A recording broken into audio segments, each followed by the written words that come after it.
So we got like 98, 99. Um, and I still have test anxiety. That's something I'm still working on. We did the SAT because we were homeschooled, because the college needed some kind of standardized stuff. What I didn't mention before is my mom actually was a public school teacher for many years, prior to my older brother being born. And we took a lot of tests that were, quizzes out of textbooks and occasionally took a peek at a Regents exam, which I think are very poorly designed, but she wanted us to get a feel for what people are dealing with out there. And she taught me a lot of good skills that I have used as a tutor in tutoring high school students, other college students, how to read a question, how to figure out which information is valuable to answering the question or not, and going through kind of this flowchart process of what the test is looking for from you. So I'm grateful that she prepared me for that. So Jasmine and I were having a little conversation about college itself, taking it on a meta level. And I was going to ask you, do you think college is going to end? Is it going to go extinct? What's the point? Why do you even change from this beautiful homeschooling to college? Jasmine, maybe you could phrase the question you put it around the value of college. So there is kind of like the end of college idea. Is it still important? Is it still prevalent in our society now, especially with these online resources? Clearly, you all have been able to facilitate a homeschooling experience without that traditional environment, but also kind of in the positive lighting. What do you think is the true value of college? Maybe Henry, you can start us off. Yeah, I mean, this is a really hard question, right? I mean, I think the true value of college is it's entirely dependent on, each person, right? So I think like Sylvie went to college to do pre-med to then go to med school, right? And so the value that she got out of college is very different than what I got out of college, which is very different than what, anyone, like everyone's getting different things out of college, right? I think if I were to boil it down though to a very general level, I think that their biggest value, well, there are two primary buckets. One, they're literal skills and knowledge gained, right? Whether that be for the job that you have, the grad school you go to, or just learning to be able to learn better, right? Too, like I studied philosophy, right? My day to day, I'm not drawing on like very literal texts that I read, in school, but a lot of the understanding and skills developed and the ability to learn, I'm definitely drawing on. I think more generally, though, when I think of the value of college, I think it is the opportunity to be able to try a bunch of things and fail at a really unique point in your life, and to be able to do that with few consequences. And so I think, that I think is a huge benefit and opportunity. But it's also specific to, people take college at very different times in their lives. All colleges look different, right? And so it's again dependent on who's, on each person. So I think it's super hyper specific. But I think the most important thing then is people being able to understand what they want to get out of college when they're there, and then having the support and resources of both academic immediate classes and support around that to be able to help each student realize whatever value it is that they're trying to get out of college. So that's a long answer to a short question, but I don't have a shorter answer for you. Yeah, so making college into a very personalized experience, almost a little bit homeschool-esque, I dare to say, and having that freedom to experiment. What about you, Sebastian? What do you think? What was the main thing that you got out of college? Well, I'm still well within my college, my undergraduate program. I'm still only a sophomore at this point, so I've got a lot more left to get out of college itself. But for me, the first little while I spent in college was figuring out exactly what interested me that I wanted to pursue further. There were so many things I wanted to try, and getting the opportunity to explore all of those was wonderful.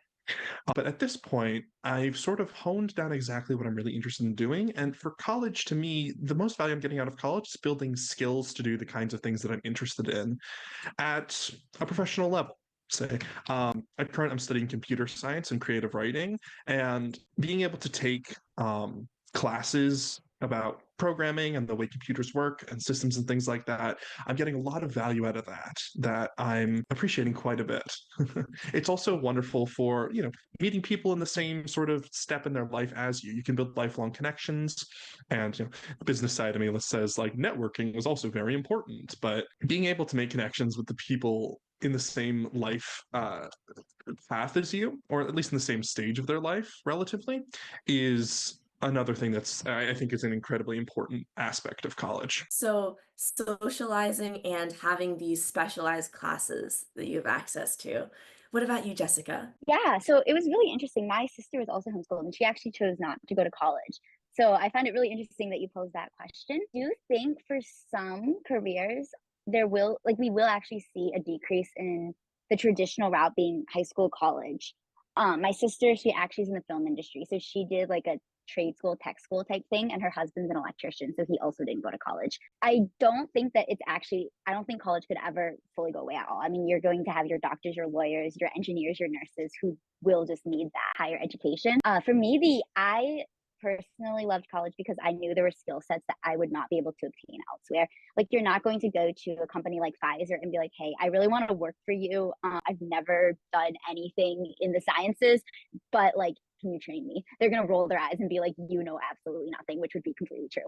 So for any of those subjects or fields that really, really require technical skills, I think that college is essential. Like, I would not know how to use a flow cytometer, how to sort cells, how to do any of those things without college. And I think that that was one of the biggest takeaways for me, was literally just having those on paper, resume, practical life skills, specific to medicine and to the fields that I was interested in. And also, I agree with Sebastian completely, the connections. So I presented research at a bunch of different national conferences and have like those professional connections. So it's like, wow, applying to graduate school, shoot one of them an email. Loved presenting, loved getting to meet you at this conference and being able to keep those professional connections, because college really opens the door through your professors and through these conferences to just network and just stay in touch with classmates, with professors, with random people that you've met along the way. So a bit of both. I think that it's going to remain essential for a lot of careers, but I do think there are other routes, but in many ways, they're still giving you the same skill set as college, just without the complete interdisciplinary side of things and just putting you on a slightly different trajectory. Mm-hmm. So it sounds like for professions, it's a different answer. There may be maybe not the end of college, but it sounds like for some professions, it might diminish slightly. Even so, the benefits of meeting new professors and networking, but also just meeting amazing people is really important to you. How about you, Sylvie? So I think one of the biggest issues is the societal context that college is occupying right now, and even graduate schools. A lot of places that used to take an undergraduate degree for an entry-level position now want you to have a master's degree or a master's degree and real-world experience, which is very impractical for someone who's trying to get a job in the first place. So I feel like a lot of people have been turning away from college partly because of that, or because of this kind of rat race in a box feeling. And obviously there are technical schools, there are many standalone courses and things like software engineering you can take and then get hired for a company. I've had friends do that. But I think if we got rid of college in basically the form that we have it today, something similar would eventually emerge again, because it's about people having similar interests coming together and trying to expand their knowledge. And like a college is a group of people pretty much literally.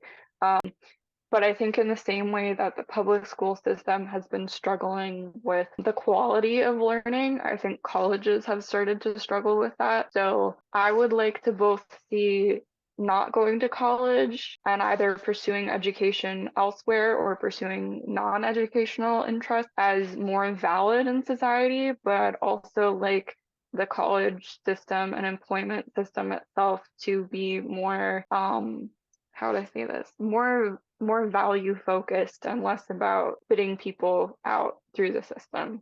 So it's very important for career goals, but maybe not so much if you don't want to go straight into that. What really I think people are getting trapped in between, we need all these degrees, but we won't hire you even though you have these degrees. So something isn't matching up between the in of the pipeline and the out of the pipeline. Not that the individual pieces are like should not be there, but someone's planning has gotten out of sync. Yeah, there are inherent structural problems in moving into your vocation. What really strikes me about all of you, you might not feel it at all moments, but you just have such a high degree of intentionality compared to other learners I see of your age. I mean, just how unique to be double majoring in coding and creative writing. I mean, studying language in a way that makes so much sense, but would not be intuitive to others. And how Sylvie and Jessica have this path to become doctors, and Henry, who's an entrepreneur, and kind of took a more eclectic major in college. But I think that a lot of people enter college and like, I don't know why I'm here, what I'm doing. It's just that's kind of what you're supposed to do. What do I want to major in? What do I want to be? I don't know. I guess I'll, move into my parents' house until I'm 40 or not. That's okay too. Which is great too. I mean, I'm back and forth myself. I'm not going to deny it, but yeah, I mean, I think that's family is great. But yeah, so I think that you guys are really, you're focused and you're in tune with yourselves and your needs and desires, and even, Sylvie, you kind of reflecting, some of the challenges that the system puts upon your desired career path and the desired career path of your friends, but not being a victim to that at the same time. So yeah, super, super interesting. So we've covered a lot in here. We've talked about the pluses and minuses of being a homeschooler in college, the general college experience, some advice for other homeschoolers. I wanted to kind of, as a wrap-up question, ask you guys, if you could give your college freshman self one piece of advice for success in college, what would it be? Maybe Jessica, you can start us off.